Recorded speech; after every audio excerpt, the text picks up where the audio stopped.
these last couple of days, but if these guys think that they're going to heal the world's problems in here, I think that they're being unfair to themselves. That's too heavy of a burden. Even if Yo, little by little by little that change the world, that's what's great. good? But if they want to take the weight of the world, So, good morning, everybody.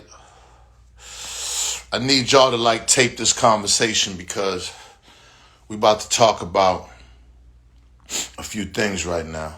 I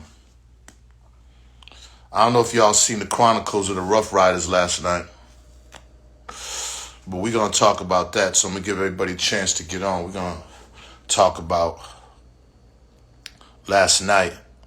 So last night the Rough Riders, I guess they did their shout out to the Rough Riders, D, Y, Kiss, Locks, X, everybody over there. They did their 5-part series, and I knew that this part was coming up about the situation that happened at the Fleet Center. Okay, so I didn't really get to see everything, but from what I seen on Twitter and from what people told me, they explained what happened, the beef between that night between the Locks and the Made Men. The Made Men was my group. Okay, we gonna talk about what happened. All right, we're gonna talk about what happened. I'm gonna tell you what happened from my point. All right, there's 3 sides to the story. There's his side, and then there's the truth. All right, so I'm gonna tell y'all exactly what happened. So we was on a tour with the Rough Riders. I was with a group called the Made Men. That was my group. The tour was the Rough Riders, Cash Money, Made Men, and sometimes it was even 50 Cent. 50 Cent was opening up for us at the beginning of the tour. Imagine that, right? That's when he first came out. All right. So the tour was going dope. This was our first big tour. At that time, the tour bus, I paid for our own tour bus. I paid for our tour bus. You know, we had an album coming out, but most of the tour was paid by me out of my pocket. You know, I was getting money with Source Magazine, and, you know, I had the money to do that. All right. So we're on tour. We would be opening up for Cash Money, then Rough Riders would come on. The tour was going dope, but the way it went was there was a promotional bus. Def Jam had a promotion bus, and the promotion bus would go to the city before we get there, before the buses get there. Like, everybody had their own bus. Rough Riders had a bus, Cash Money had a bus, and we had a bus. All right, this is when Cash Money first started out. I think this was like their first big tour, and I'm sure Rough Riders probably already toured, but this was a big tour for them too. All right, we did a bunch of the cities. Everything was going good. You know, the groups really didn't know each other too well, so we would see each other downstairs, like in the you know, like when you're on tour and you have your dressing rooms, in these venues, downstairs would kind of be small in all the venues. There would be little hallways with rooms, so everybody would have their dressing room leading up to the stadium. Okay.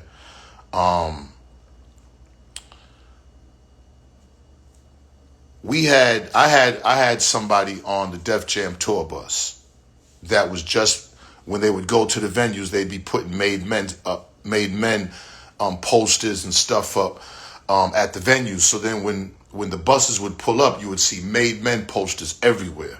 I mean, I had shit lit. You know what I'm saying? I know the other people on tour was like, what the fuck is going on? Because when all the groups' tour buses would be pulling up, it'd be Made Men shit everywhere. You know, I had my own promotions guy from Boston on the tour bus. All right, my man Jermaine. Shout out to Jermaine. So we would be pulling up to the venues, and everybody would be seeing Made Men shit more than anybody's shit. Okay. I don't think it was something where people was probably mad or jealous, or I don't know, you know. I just know that we was promoting the shit out of our album, and we had posters everywhere. I remember, I think we had did Baltimore, if I'm not mistaken, or Virginia, all right? And I remember we was about to go to Boston, so there was a stop before Boston, Ohio. We had skipped the Ohio show because we were so excited about performing at the Fleet Center in Boston that we just took our tour bus and went straight to Boston. The tour kept going to Ohio. It had to go to Ohio before it came to Boston. We had 2 shows, okay? We had 2 shows at the Fleet Center, and this was really big for us. This was a big situation for us, all right? Now, I remember when we had went to Boston, I had got a hotel. I didn't even, at the time I wasn't even living in Boston, so I got a hotel downtown. Everybody was excited. Of course, everybody's family. We deep as fuck. We at the Fleet Center. I mean, this was huge for us. I want to remember, mind y'all that the whole time we on tour, in order, let me give y'all a little history. We was deep and we was street niggas. Every venue that we would go to, we would carry the guns in our DJs' turntable cases, because all the venues would have the security from the tour, and then in each individual city there would be police. We'd have to go through these metal detectors. We brought our guns through the DJ equipment, inside of Jeff's DJ equipment, for the whole tour. But we never had any problems with anybody. But of course, you got to be on point for anything. So we would put our guns in Jeff's DJ equipment. They would go through all the tour security, and we were strapped every city, every venue. Okay. Want to get that straight. And Boston was different. Boston, we had a bad reputation. My reputation was horrible with the police and with the city. So that night in Boston, anyways, let me go back. So I'm at the hotel. So I get a call saying that Jermaine got kicked off, had problems in Baltimore, I think it was, and he got kicked off the tour bus, the Def Jam tour bus. And it was over some chick, and it was over allegations of rape, and it was crazy. Like, we're all in Boston, like, what the fuck is going on? So we had to fly Jermaine in, all right? We didn't know what was going on. But I know it wasn't no rape. I know it just was a lot of different stories. So we wanted to speak to Jermaine. So Jermaine got there. Now, mind you, the rest of the tour is going to be coming in the next day. Jermaine came in and said, look, this is what happened. Jermaine said at the city that he was in, he was on the tour bus, on the Def Jam promotional tour bus, all right? On the Def Jam promotional tour bus. This was my promotions guy that was on the promotional bus that would hang up flyers everywhere before all the other buses get to the city. Remind you. And Jermaine was just a regular street nigga from Boston. You know what I'm saying? Ain't no sucker, ain't never did no sucker shit, none of that. Okay, so now, when Jermaine gets there, this was his version of the story. He said when he was in the city, there was this chick running around saying, where the fuck is X at? Where the fuck is X at?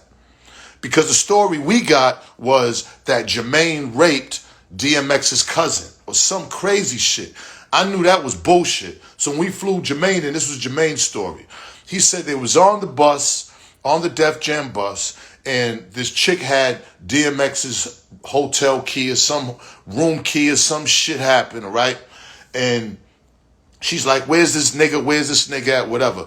Jermaine ends up getting the chick on the bus, ends up having sex with the chick. While he's having sex with the chick, another representative from the Def Jam street team that was putting up all the other street stuff had came up and seen the chick with Jermaine. He's like, yo, that's X's girl, whatever, some chick X. They ended up fighting. Jermaine and the street team nigga ended up fighting. They kicked Jermaine off. So now Jermaine is in Boston, right? Okay. Now we're going to speed up to the night of the show, all right? Now, mind you, again, this is Jermaine's story. I don't know what the fuck happened. Why would he lie about... I know one, again, the first story was that DMX's cousin got raped. And the second story is Jermaine saying how is this chick who had X's hotel key and was like, yeah, this nigga left me. And Jermaine ended up beating it down, well, having sex with her on the bus, got caught and was fighting the nigga on the bus. So stay with me, okay? All right. Now, the night of the Fleet Center shows, we're at my hotel, which isn't too far from the venue. Now, we in Boston. So you know we strapped up for anything. We deep as fuck. If there was going to be a beef with us, it shouldn't have been in Boston because we was ready for anything. This was the problem. When we got searched this time going in Boston, it was the Boston police, the gang task force, the federal task force. They're all at the venue. This time we couldn't bring no guns in the venue. We couldn't bring no knives. We couldn't bring shit because we was getting extra searched in Boston. All the other cities, we probably did 8, 9 cities before Boston, we got extra searched. The tour's winding down. I mean, we got searched. Jeff's DJ stuff got searched, everything. So we couldn't bring shit in there, all right? So we at the venue. Now, usually we have rules to where all the other cities, once we finish performing, we don't stay around the venues. We all get together, we go to the hotel, and that's it. Nobody's sitting around watching the shows. There was one, I ended up watching one Cash Money show, which was dope. We got to see the helicopter and everything. That was dope. But we never got to see the Rough Riders until Boston. So we killed that show in Boston. I brought my son on stage. Ray Ray was about 7 years old. We killed it. We did this video called Holla Boston while we was there, different cities. And if you go on YouTube and go and put in Made Men Holla Boston, you'll see basically how lit it was at that show. That show was lit. We killed that show. We was proud of ourselves. Our families was proud. Everybody was proud. We felt like we finally made it. All the bullshit we done went through, we finally made it. Now, this is where shit got crazy. We was about 30, 40, 50 deep with all the group and then the group, the friends or whatever, all our niggas.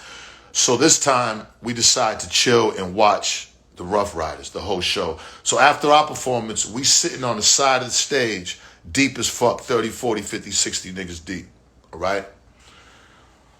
I'm there, and I just remember that Queen Pen at the time, all right, because I had a song with Queen Pen, and she was on some of the shows with us, and she would come on stage with us. Queen Pen came upstairs crying, and I was like, "Yo, what's the matter?" And Queen Pen, she's street, you know what I'm saying? She ain't no, So for her to be upset like that and crying, I was like, "What the fuck is going on?" She's like, "Yo, they downstairs. X is showing the top of where's this nigga Jermaine?" She has some picture. Where's this nigga Ray Dog at? Benzino, whatever, who's this nigga, blah, blah. So now I'm like, oh man, this must be about the shit with Jermaine. Okay.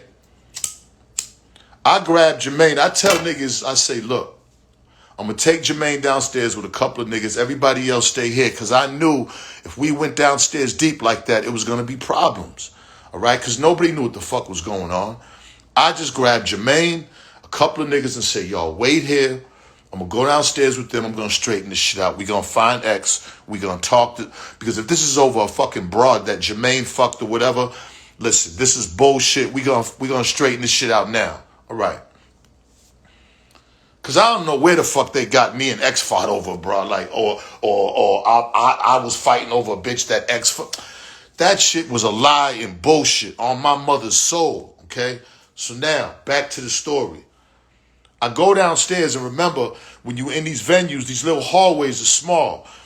I see niggas. I see Ice Pick J, God rest the dead. I say Ice because I knew the Rough Riders. I had met D and Y. We had did songs with I'm Kissing Them. I really never interacted with X before, but when it came to the Locks and D and Y, we already knew each other. Okay, we did business with them. Everything was good.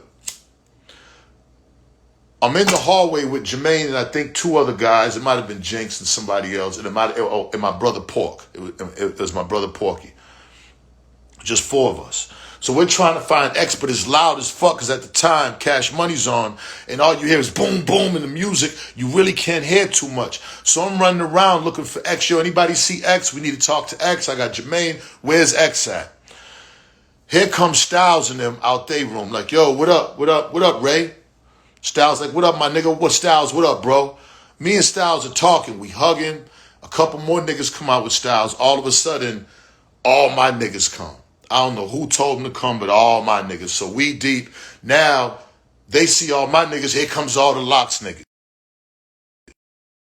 So they niggas, it's me and my niggas, and everybody's deep. There's 30 niggas on each side. Everybody's deep. Still, we ain't seen X. There was still no sight of X. You know what I'm saying? We still didn't see X. Now, I'm sure the Locks didn't know what the fuck was going on. They didn't know nothing. They didn't know what they didn't know shit. They just see a bunch of niggas and I'm sure they didn't know what was going on because the situation had nothing to do with them.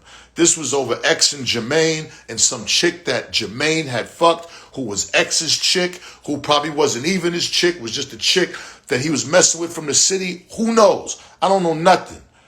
Because I had nothing to do with none of that other than Jermaine was my man. Now, all I remember is Styles saying to me, yo, ain't no beef over here.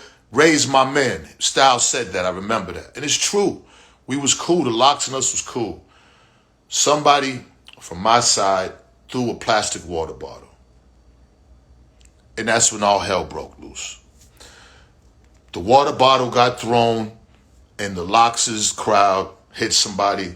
Then everybody started beefing. You know. The beef probably lasts about not even 5, 6, 7 minutes. A few niggas got stabbed. You know what I'm saying? A couple of niggas. I mean, it was both ends going at each other. Both sides going at each other. The police came, maced up shit. Then everybody bounced. It was crazy. All right? Crazy situation. But, you know, I mean, now, the crazy shit is that we squashed it. Myself, my man Hawk and Dave Mays met with D, Kiss, and I think Y, maybe somebody else, at this restaurant in New York, and we told the exact story of what happened. That's exactly was the story that was told. So I don't know how that story got mixed up, but that's what I told them what happened. It had nothing to do with the Locks. It had nothing to do with me. It had nothing to do per se with the groups. This had something to do with my promotional guy that was on a bus. Some bitch was talking about, some female was talking about X. Jermaine ended up smashing the chick on the bus. The promotion niggas seen Jermaine. Him and Jermaine knuckled up because the promotion niggas saying that's DMX's girl, and him and Jermaine knuckle up. Jermaine ends up whooping on him. They kicked Jermaine off of the promotions bus. We had to fly him in. All right. So what I found out from kissing them was when they got down to the police station, the first thing the police was saying, how come y'all didn't get Benzino, Ray Dog? How come y'all didn't get Ray? How come y'all didn't kill Ray? How come? Kissing him told me that. He was like, man, I don't know what. Kiss said, this was at the dinner where we were squashing everything. He said, I don't know what happened. I don't know what, but man, I don't know what went on with you in Boston, but they asked all of us, how come we didn't get you? And, I wasn't surprised at that because, you know what I'm saying, the Boston police have been on me for years. I'm talking since the 80s. Fuck them. And fuck what they told the Locks about they should have got me and all that. Fuck them, because as you can see right now, this is what we going through now with these racist motherfucking cops. All right, we're going to speed up now. So we squash it, everything cool, boom. All right. X still hasn't, there still hasn't been no word from X about all this. Still. This went on for a while without X even mentioning anything. And after we squashed it with the Locks, that was it. It was done. I forgot how long later on I meets DMX. I'm in LA with a bunch of my niggas. We deep. And I'll never forget, I forgot his name, man, which is, I'm pissed. But it was X's man. He from Baltimore. I remember he was in the black Escalade. And I'm at the hotel. I forgot the name of the hotel. It's the hotel everybody, not not the Le Parc it was some type of hotel that everybody went to in LA. Long story short, short story long. He was like, yo, X want to holler at you. He's like, but only you can come. You can't bring the rest of your niggas or whatever. He was by himself. He said, I'm going to take you to the house where X is at. All right. I said, all right, no problem. I told niggas everything good. I got in the car by myself. And I just remember we going up through the hills and, you know what I'm saying, the Hollywood Hills, not the Hollywood Hills, the Beverly Hills. I think I was staying at the Beverly Hills Hotel, but my guys were staying at the hotel where I got picked up at. Or some of them was anyways. So now, I remember we pull up to this house. It's just me. And I remember we go in the house and I see two little pit bulls. So I'm like, yeah, we in the right house. Two little pit bull puppies. Beautiful dogs, man. Beautiful dogs. I remember it was Uncle Ray there. Uncle Ray's ex's uncle, or something to do with the Rough Riders. I think he was ex's uncle. Uncle Ray was there. A couple of, I think it might have been Ice Pick there. I just remember it was just a couple of people there. So we go in, plus the driver, who ended up getting real cool. I just forgot his name and shit. So that's my bad. So I'm waiting for X to come down, you know what I'm saying? So we come down, X comes down and shit. What's up? Yeah. So, what's up, bro?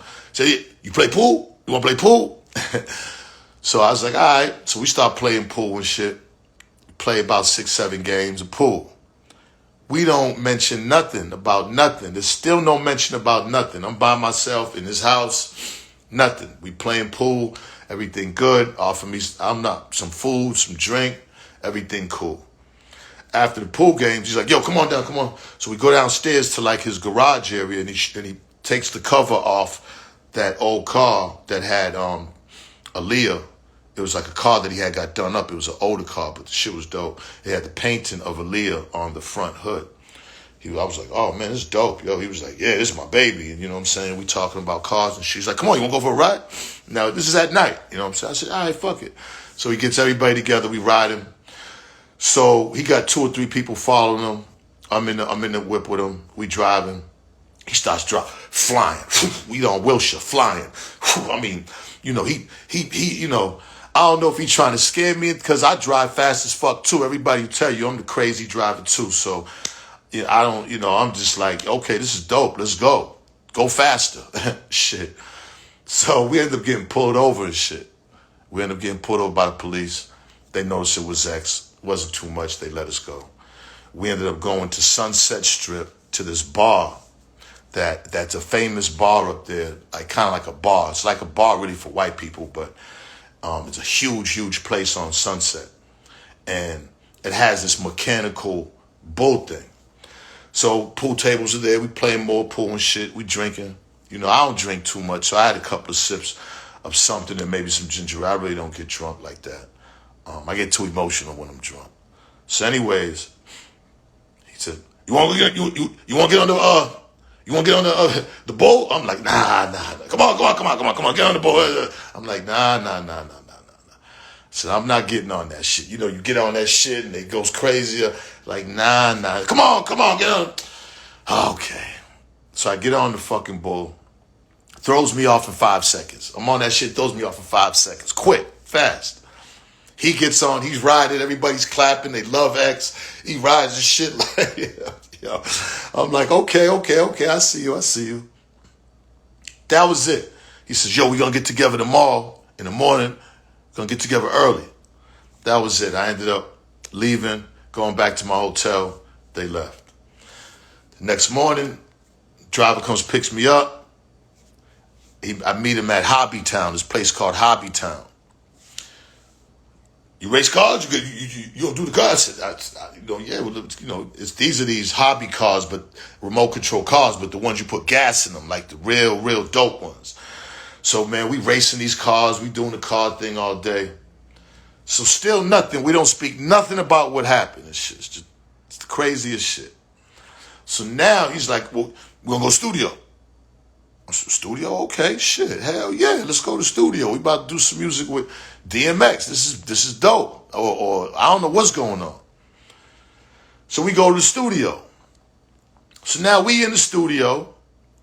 All I forgot what studio it was. I remember L.T. Hutton, the guy that directed Tupac's movie, and Daz Dillinger ended up had something to do with something. I forgot what it was. Like they was producing something.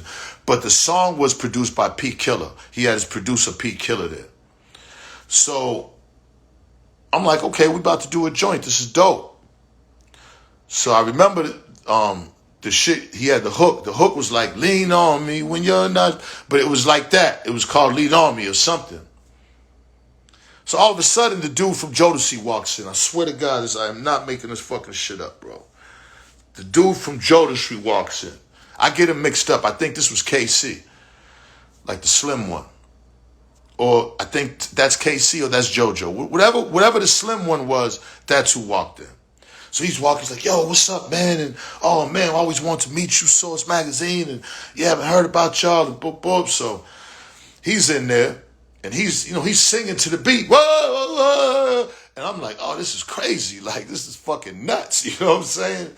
So he's asking me my last name, Scott. He's like, yo, you know the Scotts in North Carolina?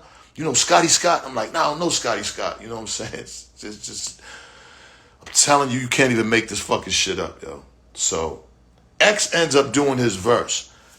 The verse was addressing what happened.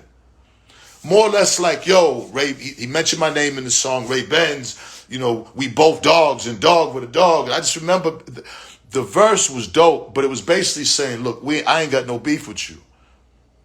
You know, we both dogs out here and it's love. That's what the verse was, addressing to me, like I got no beef with you over what happened and it's all love. And it was dope. I ended up doing my verse and it was the same thing. Showing that unity, showing, you know. Then all of a sudden, the nigga from Jodeci ended up singing on the fucking hook. He's singing on the hook.